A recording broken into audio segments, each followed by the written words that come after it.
Hola, muy buenas tardes. Soy Carlos Chacón, miembro de la Red Iberoamericana de Cine y Derecho. Y esta tarde les voy a comentar la película de Rashomon, filmada por el director Akira Kurosawa y basada en las obras de el autor Akutagawa Ryōnosuke, que se puede ver en el libro de El dragón Rashomon y otros cuentos. La obra de Kurosawa está basada en los cuentos de Rashomon, efectivamente, y otro que es donde se encuentra precisamente el desarrollo o la cronología del tema de la película, que se llama en medio de un bosque. Lo que podemos ver en la película proyectada por Akira es precisamente cómo en un inicio encontramos dos personajes, que es un monje y un leñador, que se están refugiando de la lluvia bajo de la protección del templo Rashomon.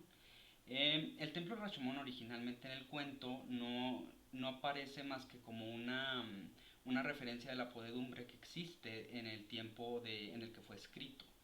Pero durante la película llega un tercer personaje que se encuentra intrigado por la situación psicológica de los individuos, tanto el monje como el leñador, y les empieza a preguntar qué es lo que tanto los tiene tan asustados.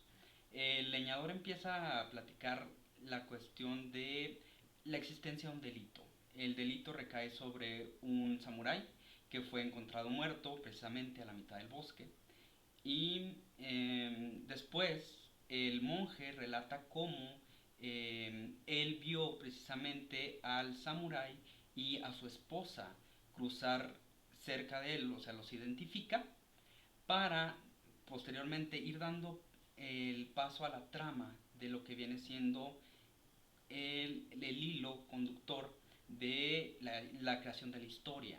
Esto es, tanto el leñador como el monje empiezan a describir cómo se llevó a cabo la aprehensión del asesino y cómo se llevaron el desarrollo de los testimonios de cada una de las personas que vivieron el crimen.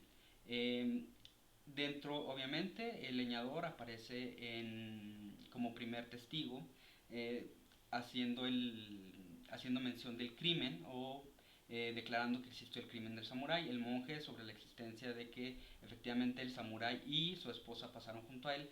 Y como tercer testimonio tenemos el de una especie de policía que encontró precisamente al asesino sobre la playa tirado con las pertenencias del samurái. Hasta ahí son descripciones auxiliares, porque pues no son directas precisamente de lo que sucedió durante el asesinato.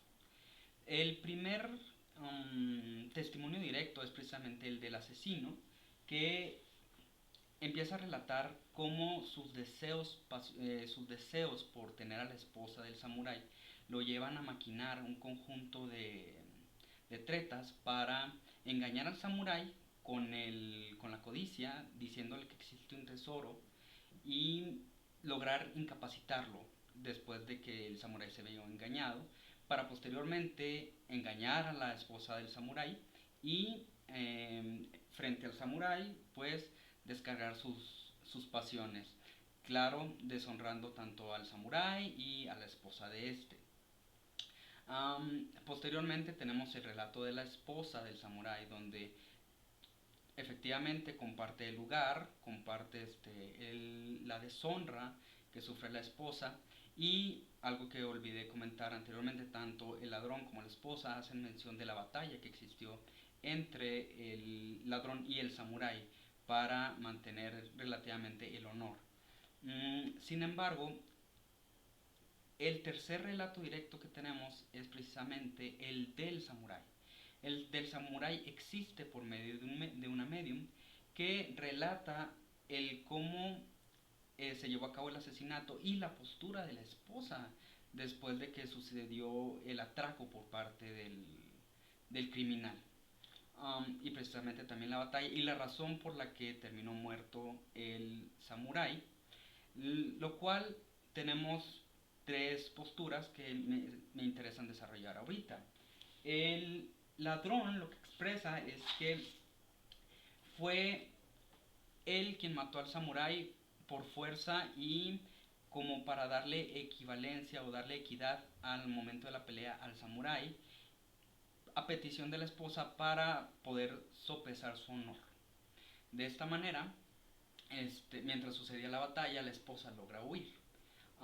Posteriormente, la esposa relata que él mató al samurái, porque no podía soportar la frialdad del samurái ante la deshonra que ella vivió, por lo que ella comete el asesinato. Posteriormente, el samurái platica que después de la batalla y de la deshonra que su esposa le causó, él comete el suicidio.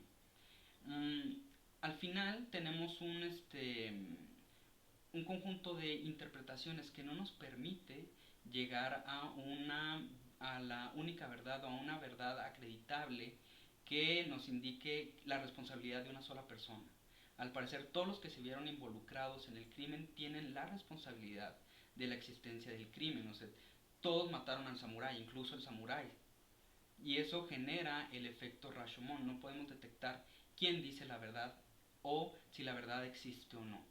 A final de cuentas, la película tiene un desenlace maravilloso, es increíblemente llamativo y nos hace reflexionar no solo sobre la característica humana con respecto a la posibilidad de aprovecharse de otros, sino de la misma culpabilidad ante la existencia de un crimen.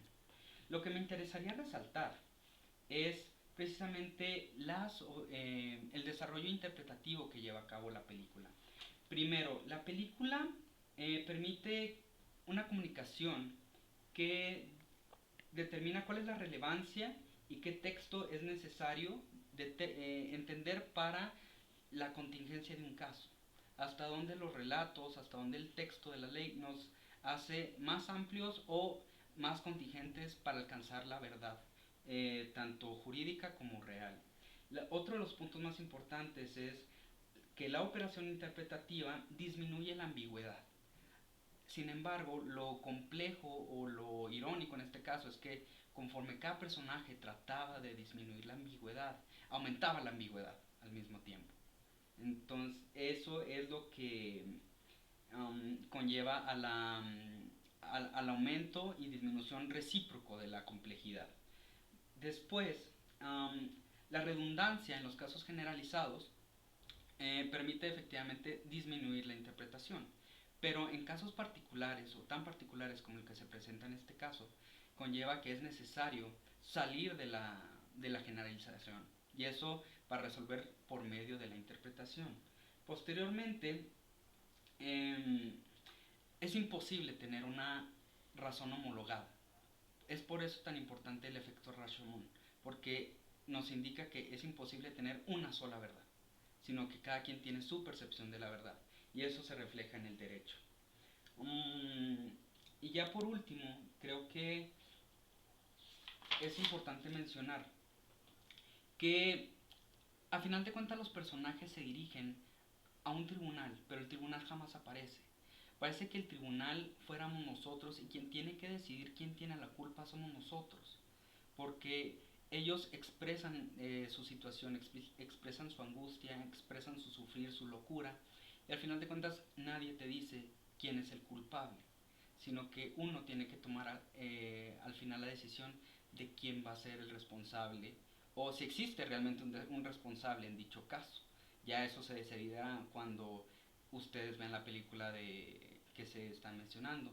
Entonces, Rashomon es una de las películas más importantes para hablar de la interpretación jurídica precisamente por esos aspectos, porque no podemos homologar la razón y por no poder homologar la razón, cada perspectiva de la verdad es muy diversa y lo mismo sucede en el derecho. Tratamos de delimitar la contingencia, pero al mismo tiempo al delimitar la contingencia aumentamos la complejidad. Entonces eso fue Rashomon de Akira Kurosawa, 1950, de la obra de Akutagawa Ryunosuke, de el libro El dragón Rashomon y otros cuentos, de editorial Quaterni.